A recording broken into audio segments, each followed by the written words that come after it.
We are Flake, Rose, and Spears, and we are Supremely Black, dropping content that matters. How y'all doing this week, fellas? Doing good. Just celebrated my daughter's 19th birthday. So that's been a blessing to have her out here 19 years and have a good time. Did a little something small, little birthday dinner. But when the Saturday though, she planned on having the whole gang over here, and I got to find me somewhere to go, dog. I can't be sitting in the house with some 19 to 21-year-old women running around. I gotta get up. Ain't nobody trying to hear all that mess all night long, dog. I gotta get up out of here. It's a blessing to have, but at the same time, I ain't trying to hear all that yelling, screaming, and all that all night. Period and sis and food. Anybody trying to hear it all night. I'd find me somewhere to go now. Outside of it, man. Well, ain't no outside of it. It's just been a blessing now. I can't, but I'm glad she turned 19. She take care of business, so she could be out here carjacking and kidnapping. Hey, Flake, my stuff was on mute, but I was rolling. This man said, period. That's all you about to hear through my house come Saturday night. Bro, yeah. Tell the cuz, happy Earth anniversary for sure. But yeah, that's definitely, you're going to hear a bunch of TikTok videos. Right, they told me they be. Yeah, it's given this. Like, I don't know where all these little sayings come from. But yeah, man, that's but you got a good situation because, I done been to some 19-year-old party when I was a young cat, boy. It was wide open at 19. Like, we had more. Oh yeah, I know. Yeah, so yeah, that's I know. I'm gonna be 19. I know. Turned up. Yeah, but yeah, man. Even though this our second episode, everything still cool on my end, man. I really can't complain at all. Every day above ground is a real blessing. Just putting everything together, planning my work and working my plan. That's it. Spears, how about you over there? Everything good for me over here. Like I said, since this is the second one this week, ain't too much really changed. Just chilling, working or whatever. Yeah, I'll tell y'all this offline. I don't know if anybody at the facility at the JOB be listening like that, so I don't want to say it to the wrong people or around the wrong people, but I'll tell y'all offline. But yeah, everything been good. Just trying to grind, just trying to work. Happy birthday to the Queen, Flake. Send my love. I know she don't know me, but send my love from a new family and everything. Tell her I said happy birthday. Yeah, and tell her it's up. Oh yeah, she trying to turn up somewhere. Period, poo. Right.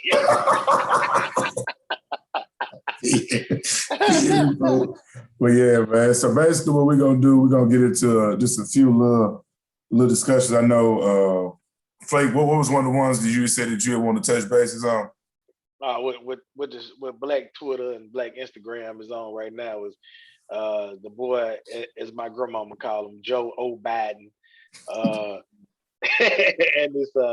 And this George Floyd Act not being approved as of yet. Also, the college forgiveness of student loans has not been done yet. He's been in, let's say, what's his 2 semesters so far, 6 months. Well, a semester, and we started summer school. Because I always say he's so old, we gotta do his by semester, man. We can't go by years. Right. But none of that has been done as of yet. So I just want to get everybody's thoughts and opinions on that. Because it has been hitting the streets of Black Twitter and Black Instagram that they even catch a little bit of hell because none of it has been done as of yet. Yeah, my initial thoughts is just it really hasn't changed much before he was actually elected. It's like I know a lot of times where just watching politicians and really just paying attention to it, hear a lot more is I think a lot of times they just pander to what one particular side is saying that they really want, but they really don't have a certified plan to come in and make that part of their agenda. I just think it's something that we mention, they capitalize off of, they put it a part of their speech when they go into the rallies, and they are very particular about when they really just push home, hey, we're going to do college funds or we're going to do this, because they're not doing that in every rally It's just in particular areas where they know for a fact everybody's really focused on that. So I guess, I mean, it's still a little early, so we will see how that works out. But from how I look at it outside looking in, and somebody that didn't vote, I would be highly upset if that was the reason why I voted that man in by now, especially since I've seen him have other things already passed, and seems like it's more important in regards to his agenda right now, and not the things that were highly mentioned and pretty much his agenda throughout his whole speeches and rallies. So, I mean, I know it's early, but it doesn't seem like it's just of that much of importance from him. So I get where people were coming from, but that's why they voted for him. What's your thoughts, Spirit?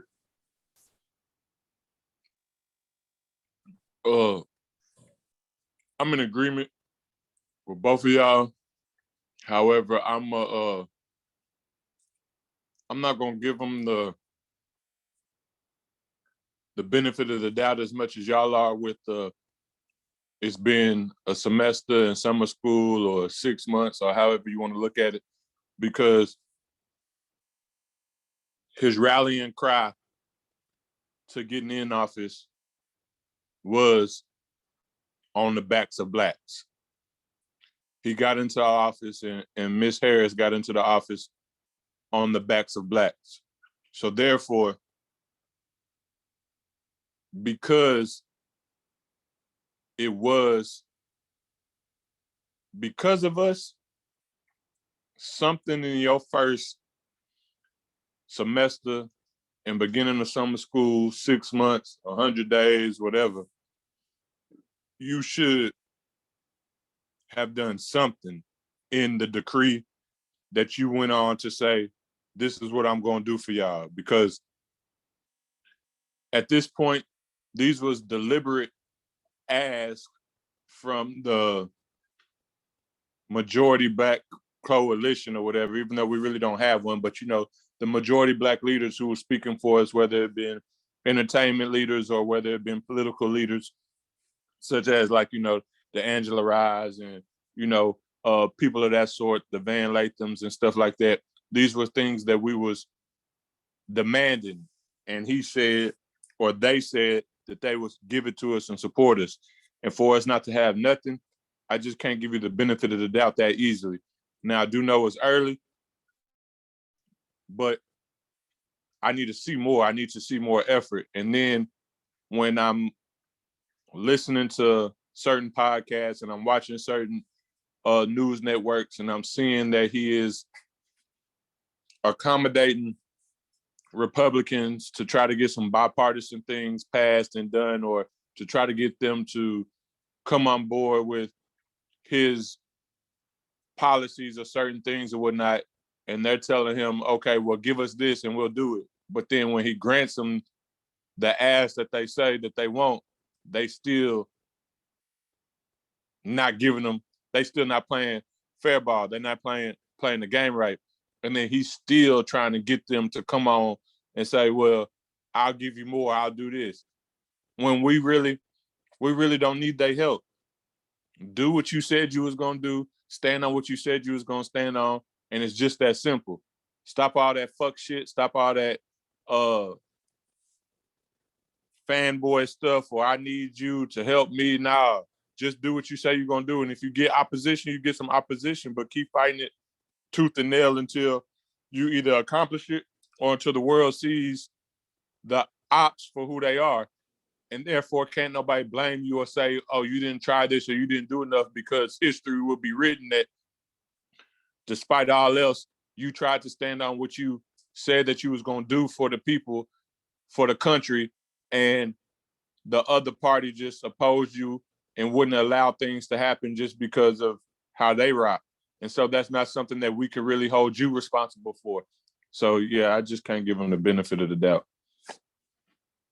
Well, I ain't get a benefit of the doubt. I was just saying that that's how long he been in there. And that's my problem with this particular party, Democratic Party. You can say what you want to about the previous president. One thing for sure about him, if he wanted to get something done, he was calling folks out on who wasn't signing off on what they want done. If he thought this wasn't needed to do, and he was strong arming folks. With our particular party, with the I ain't gonna say our particular party. I'm blown. Whatever works best for me. But with the Democratic Party, they try to play too much of that nice ball. They don't want. They want to play by the rules sometimes and not call people out and not put people on front street, not strong arm. They trying to, well, if y'all do this, I'll do this. If you do this, man, skip all that. Sometimes when you want to get something done, you got strong arms for folks. And like you said, Spears, if they don't want to play nice ball about it, start calling folks out. All right, this is the plan we laid out to get signed off on. These are the people in Congress that wouldn't sign off on. So if you want it done, you can email them, flood their phone lines, email them, because all these people got contacts when you go to the website. They got phone numbers, they got emails. And if everybody flood their lines, everybody flood their emails, probably get something done. But the only problem with that is you don't know which ones is, you don't know which ones are not signing off on it or not giving us everything we need to get that sign off on. I do see that it passed the House, but hadn't passed the Congress as of yet. I guess is where we're in this whole barter system of you this for me, I give you this, blah blah blah blah. So I guess is where we at with that on that George Floyd police act. We definitely need that. We need that passed. We need that police reform done so these people be held accountable for things that are being done. I didn't catch the man's name, but I saw a piece of a video today where a police officer had the gun. The man is laying on the ground. Police officer got the gun pointed back his head. I ain't talking about just pointing in the air, literally touching his skin in the back of his head. This man is laying down face down on the ground. Because we need stuff like that to be passed.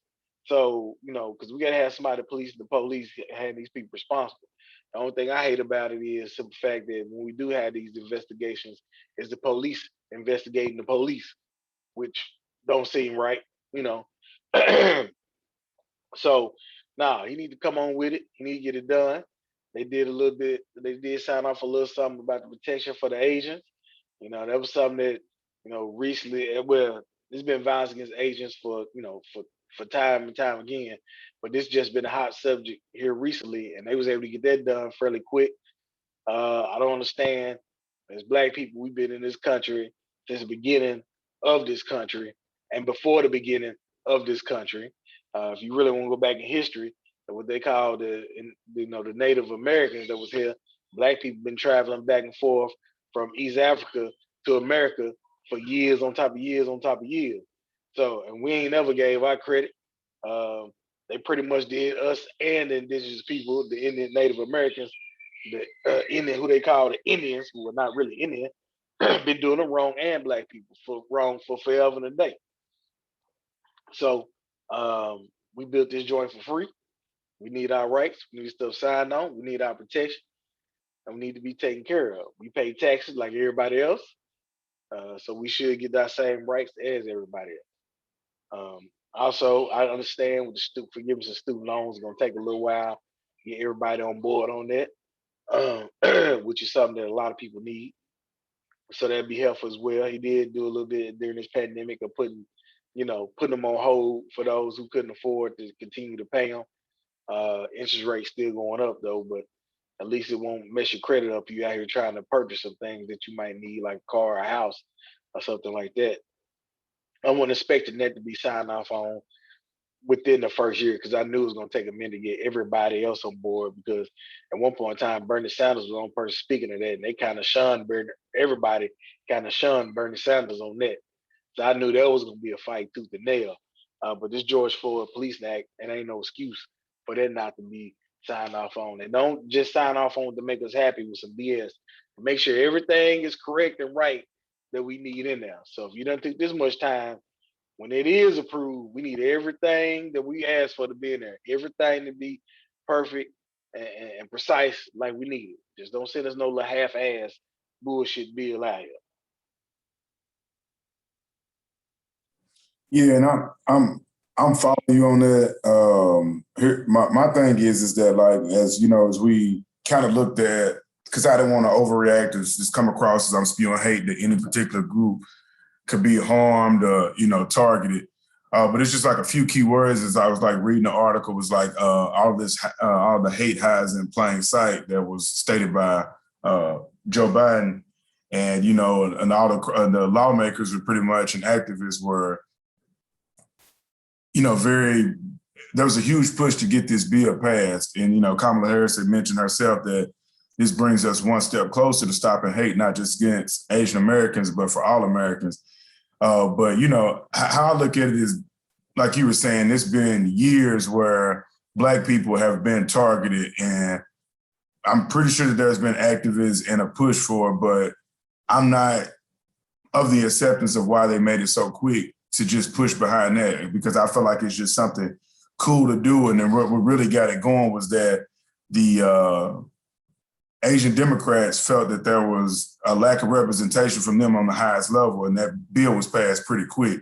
So my real question would be is that, does the Asian people being or feeling upset mean more to you than the Black people that have felt oppressed for years, and that you really cater to that particular group to get them to vote for you all? Because this has been going on. There's been a cry, there's been movements, there's been protests, there's been killings. And now this is just a new wave since, I guess, some people would say, and not to be insensitive, but it's since the pandemic hit where people were starting to target Asian people. But it's always, we've been living in a pandemic, if that's how you looked at it. We've been crying for it, but I don't see the same sense of urgency. And not the way that they was beating on podiums all during voting season.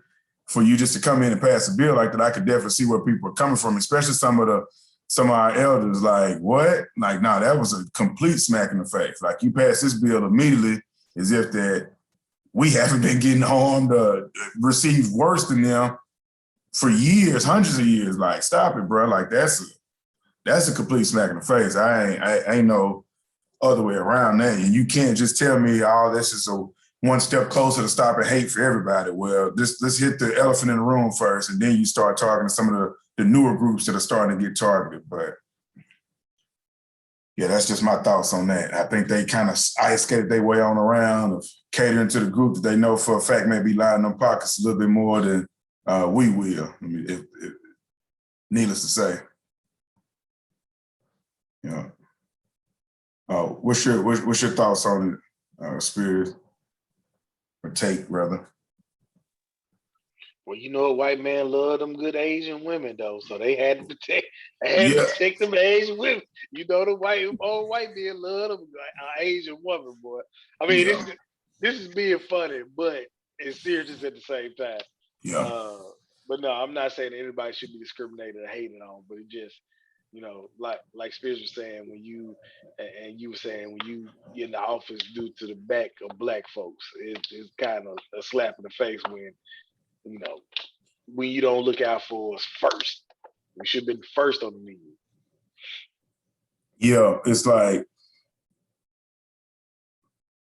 I just don't understand like the really the audacity to think that you could move forward that fast with that bill and then say that this is a step to stop a hate against all Americans. Like, for you to even make that statement lets me know that you realize that you did not address the elephant in the room. You addressed what was politically best for you in your party within this particular time frame. That's all it is. Like, it's just certain things that they're going to touch quicker just because of the attention it's going to get. I guess, Black people crying out for protection isn't anything new. So if you've been dealing with it this long, keep dealing with it is kind of how I looked at it. And the people that I've talked to about it and just in around the community and the barbershop, that's just like, that was fast.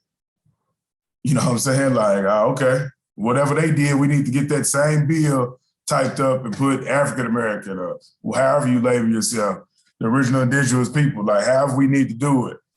We need that same bill, just remove Asian American, put whatever we identify as and push that on. I'll be honest with you, we don't need the same bill. You said if you read that bill, it say a lot, but say nothing at the same time. Not the George Floyd, but the Asian one. Oh, the Asian say a lot. It say a lot, but it says a little at the same time. You know what I mean? Yeah. So, okay. I mean, yeah. But we'll see what happens. I need them to come along with it, strong arm some of the Republicans, and get the correct George Floyd Act process, not sending us no little dummy stuff out here, and then we Yeah. ain't gonna pick up on what it is. I mean, but you know how it took them over 100 years for them to even pass anti-lynching law, or even get that even across the table. You know, that was just like last year where they was discussing that. So, right. Yeah. So, again, you help us with one understand some person. of the. Yeah. Go ahead. With one person in Congress talking about some. Well, I don't think it really happens anymore. So why are we even talking about this? What do you mean? If that's the case, why is it even here? It should be easy for you to vote it away, but didn't want to vote it away, which was crazy. Which is crazy. It took a pandemic for one bill to get passed, whether it's a bunch of fluff or not, but it's been over 100 years of things that are mandatory. It should have never even been a thing that can't get passed, and they're just like, well, it doesn't happen anymore. Right. Well, me personally, I've never sat around and talked about my hate for Asian people. So maybe we feel the same way, like, well, it's just a couple of strings that's been happening to other minorities within the country. Can we just move past it? I'll be real. I mean, no disrespect. I'll be real with you. No disrespect to what's been going on with them, and it has been crazy. Yeah. But when you coming from us, it's kind of like, yeah, this happens. It's been happening. Welcome. It's happening, like you said, it just happened to another minority group. It's been happening. It's been happening. So it's like that's the divide that I just think that when you have these type of conversations, like I said, not to come across as insensitive at all, but that's the divide I think media plays with that, because when you're looking at it from every different side, everybody has the right to say, what about me? What about us? And the more that you see that your me or excuse me, your me or us isn't being properly assessed, then you're going to feel away. That it's impossible for you not to, and you have the right to. And this is what you vote for. This is what you march for. This is what you do anything for. You just want the proper representation of a country that's, they say land of the free, but just show us that and show us that same respect. And it's not to shun any other, ethnicity or any other group of people, but at the end of the day, just for a couple, it's been hundreds of years. Like, let's just make that, let's be clear with that. And then say, okay, this is the next step. Well, we haven't seen the first step, is how we look at it. If we still talk about 100 years of lynching and still hasn't got a bill passed to protect us, I mean, maybe they will really start to look at the police agenda differently if they start targeting different groups. And they were the ones that we were watching on TV getting killed, and people are starting to march about it. Maybe we'll see them address that differently. Sad to say, but does it have to start happening to other groups for people to start taking it serious and not just being Black people playing victim? I mean, I don't know. At the end of the day, we're at the bottom of the totem pole. Yep. So you ain't got to apologize to no other race, no other sexual orientation group, no other whatchamacallit, because at the end of the day, we're at the bottom of everything. And the more that they get bills, laws, whatever pass in their favor, the less it matters about Black folks. And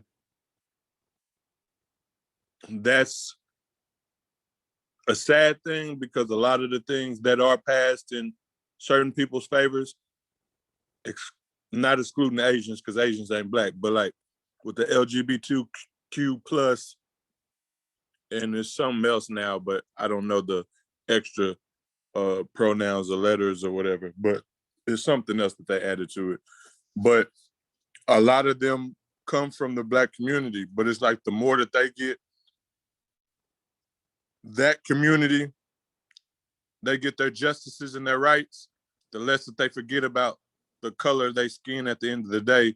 And regardless of their sexual orientation, what is done to them as Black people. So we just at the bottom of the totem pole. And at one point, or not at one point, at some point, we have to get tired and we have to stand up and we have to say enough is enough. But as long as we're at the bottom and other groups of people get taken care of, the more that our plight, our injustices are gonna just be forgotten and left just solely upon us. And so we're not gonna get too many allies and supporters from other groups because they're gonna be like, well, they taking care of me, so why should I come back down and support y'all? Or why should I come back down and help y'all? Or why should I whatchamacallit? And it's only gonna be the real ones that's gonna stand in the trenches with us and be like, I'm still here to fight with you. But we're just at the bottom of the totem pole, and ain't shit gonna change until we make a change, until we decide to do something different as a whole culture, as a whole race, as a whole ethnicity of people. And we just gotta say, I'm tired, sick and tired of being sick and tired. And I feel you because, excuse me, I've talked to some older guys that live close to me, and I wouldn't even. We would have to talk about that offline just to expound on how they truthfully feel about it. But it's crazy, man. But I would say this, and I walked away from those conversations feeling, supported and confident, and because he was like nephew is exactly what he said. He's like, you all are going to be the generation that either makes or breaks us moving forward, especially with, the strong Black men and strong Black women that you all have within your community, because I think you are the ones that understand the importance of not just completely relying on the system, but understanding that there are important parts of the system that you have to integrate and kind of play that spook by the door just to make sure that you have a seat at the table, even though you may have active people that are moving with the separate agenda that's active on the streets or boots on the ground, however you want to look at it. And so when he was breaking that down, because he's, 60, almost 70-year-old man from Alabama, he gets it. But he also understands that we have the courage that they didn't, because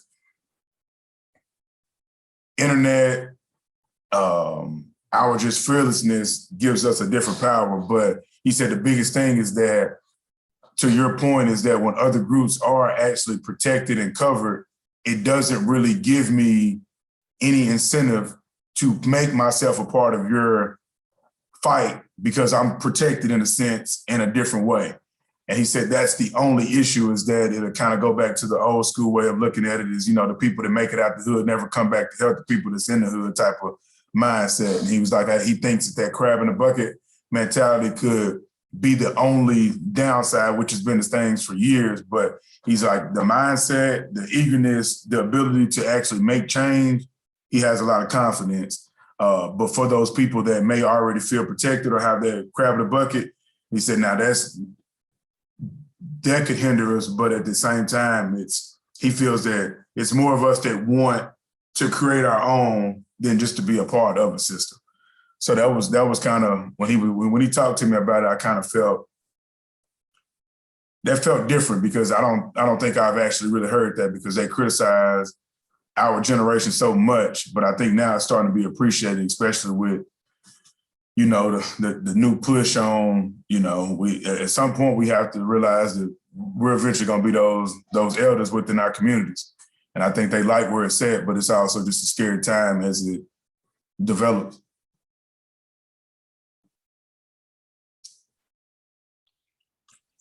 I mean, I definitely can agree, but also being in it, I kind of disagree, because we said enough was enough after Sandra Bland. We said enough was enough after Ahmaud Arbery. Definitely Breonna Taylor. George Floyd, and then we still having more. So I just hope, and to go back to Flake's point earlier, like, I'm not tripping that it's taking time with the George Floyd bill, because like you said, they don't need to exclude nothing. They need to keep everything in it. And so if it's going to take time for us to get everything that we need for police reform, or for certain practices to actually be upheld in the police department, then it could be next year before it passed, honestly. But the thing that is disheartening is just that executive orders are being written for other people when we have been the abused, this marginalized, oppressed people for 400 plus years. And as you stated, Rose, the no lynching bill, I think, first hit the table in 67, but still now, I mean, they're still looking at it, but it still has yet to be passed. Like, that's just ridiculous. And so, yeah, it's just sad. And so I really don't know if we are doing enough as your uncle, I guess, would have said. I just don't know. I hear him when he says it's on us or our generation or whatever, and I'm happy that they put the faith in us, but I just don't know if we're actually out there doing enough, really. Yeah, I think where Unc was going with that is what I took from it. Let me just say that is that our ability to separate ourselves from the system and not necessarily depend on it as much as his generation did. So we may be still faced with oppression from a different way of them not moving as fast as they've done with other bills for other groups of people. But our will to create within is better than theirs was because theirs was so dependent on a system that has always neglected them. So that's what I got from it, especially since it was just me and him talking to some couple other old school cats that stay downstairs. But that's what I got from it because they know me. So that's the only thing that they really could have been speaking about in his young nephews and things like that. It's just more or less of building, having conversations with people, but also taking action steps. Not saying that they didn't, but as he said, a lot of them cared to really be integrated within that system, which, some people may have felt that it was either needed or not needed. So that's what I took from it. But I get where you're coming from as well, though.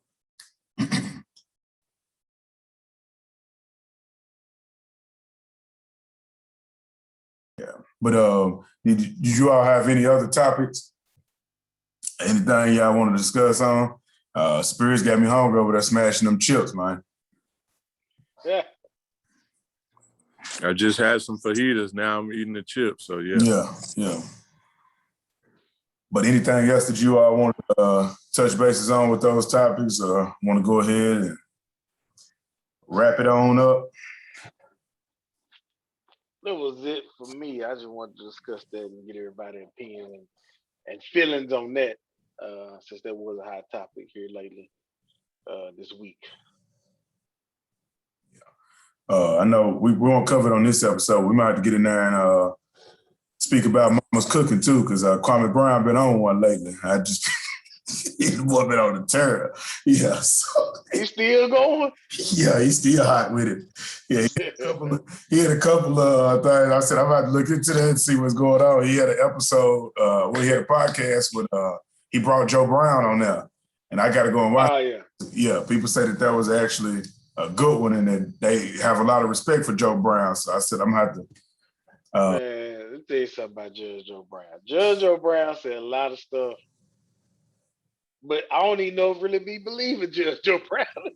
And it's not because I heard part of his interview with Kwame Brown, but I'm just going off a lot of other things I've heard Judge Joe Brown on. I'm sure he knows a lot of stuff, but it's kind of like, I don't know if I should believe this. Yeah, shock value. You know what I'm saying? I don't know what I should believe on that or not. So. I got you.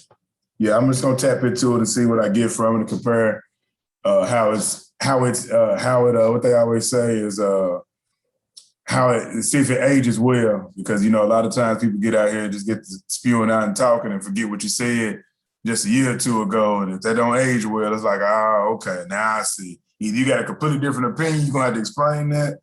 But if not, you probably starting to cater a panda a little bit, and sometimes it be obvious. So we'll see. Joe Brown stand on what he say, but it Okay.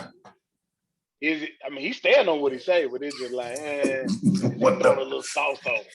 You know what I'm saying? Like, well, yeah. You put through a little sauce on it. Yeah. I know this gonna get him. That's what's up. That's what's up.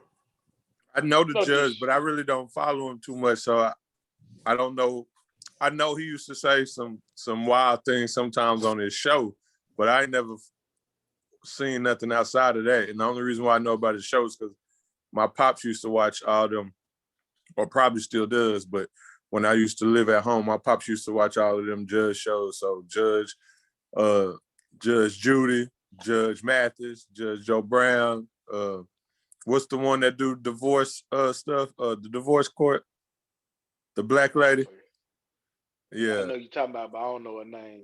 Yeah, so but yeah, my pops used to watch all of them. So he do be speaking some stuff that you be like, all right, he for real on this. Some stuff you like, all right, I don't. He's making it sound believable, but it's kind of like, all right, Judge, man, I don't know for sure, because he one of them. You ever heard like T.K. Kirkland do an interview, and he been everywhere where something doesn't happen. He was there. That's how Judge Joe Brown was. Like anything in history, he was there for. He got stories. He got stories. He got stories. He got a good take on the Martin Luther King assassination. He got a good take on that. But it wasn't nothing I hadn't heard before. I already knew through research. But he had a good take on that. But like I said, Judge O'Brien was everywhere when something happened, though. That's the thing. That's what made me be like, all right, I don't know if this believable or not. You everywhere when something happened. And the crazy part about it is with them old heads, you don't really know because it wasn't like a social media era. Now we could almost see like who was there, and people gonna pretty much document it for people to know that I was there. So I mean, I feel you though, but I'm gonna have to look into it. I ain't gonna lie. If I grew up during the civil rights movement, I'm like, yeah, I marched in Alabama. I was down there. Yeah. Yeah, Chuck Martin hand one time right before he beat him. Yeah, he was all there. Talk about Mark used to be out there with them extra women. He wasn't with no extra women because I was getting all the women. I was getting all the women. Yeah. He used to pass them out to me. He used to tell them, "Give me the medals."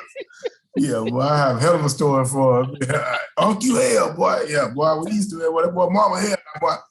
Yeah, man. But yeah, that's it, though. I ain't got nothing else. But yeah. So we dropped the second episode for y'all. Hope y'all enjoyed it. Spirits, you got a Black Business Minute? I do. To our supporters and listeners, I just want to say, I hope everything's well with y'all. I know we check in and ask how our week's been and everything, and I know we really can't get y'all responses or answers, but just know that we hope that everything is going well with y'all. We want y'all to remember y'all are loved, y'all are special, y'all are somebody. And also remember that no matter what happens, don't give up. For our Black Business Minute, we have Renowned. Renowned is a clothing line in Los Angeles created by John Dean III. Dean, born in Cleveland, Ohio, developed Renowned as a creative outlet to share and tell stories from a perspective that is relatable to anyone chasing a dream. Renowned Collective exists to illustrate the duality of the American dream. It aims to showcase not only the triumphs, but also the obstacles faced during the pursuit of our goals and dreams. Renowned champions the culture in which it directly relates to and stems from. The brand formulates silhouettes, patterns, and motifs that bind the past, present, and aim to create a brighter and more dynamic future for all those who consume it. We tell the story for those kids inside of us all, idealistic, unique, hopeful, but most of all, already destined for greatness. It's just a matter of time. And so you could go to the website. It's renowned.la. And so it's RENOWNED.LA. And they have different clothes and outfits, hoodies, pants, shirts, and everything for man and woman. And so Renown is our Black Business Minute. Big shout out to that company. Big shout out. Shout out Renown. For our supremely Black person of this week, for the second time, we're gonna go with somebody with, since it's Caribbean Heritage Month, we're gonna go with somebody who is Caribbean, and that's Miss Alicia Keys. She is Jamaican. I did not know that until today. She is Jamaican, so we're gonna let her. She is our Supreme Black Person of the Week. I don't even want to talk about her music career because everybody know about that, about her numerous number ones, her double platinum albums, being married to Swiss Beats. But one thing you guys might not know is about her activism, as she is the co-founder and global ambassador of Keep a Child Alive, which is a nonprofit organization that provides medicine, orphan care, and social support to families with HIV and AIDS in Africa and India. Then that's the reason why that's so important to her. At the age of 8, she was affected by this disease as a friend of her mother had passed away due to AIDS during that time when she was younger. So shout out to Alicia Keys and Keep a Child Alive, a nonprofit that is doing a lot of support and a lot of good things for AIDS and HIV research in Africa and India. So shout out to her. She is our Supremely Black Person of the Week from Jamaica. Irie. Yeah, shout out to Alicia. I did not know that. Boy, I'm just gonna leave it at this, just to show respect. Swiss Beats, you did good, brother. You did good, brother. Ooh-wee. That gives a whole different element there. Yes, sir. Wagwan. Yeah, man. Well, for all our queens out there, put your crown on, tilt that thing to the side. Let them know you are a queen. For our kings out there, put your crown on, tilt that thing to the side. Let them know you are a king. We are Supremely Black, and we out. Peace.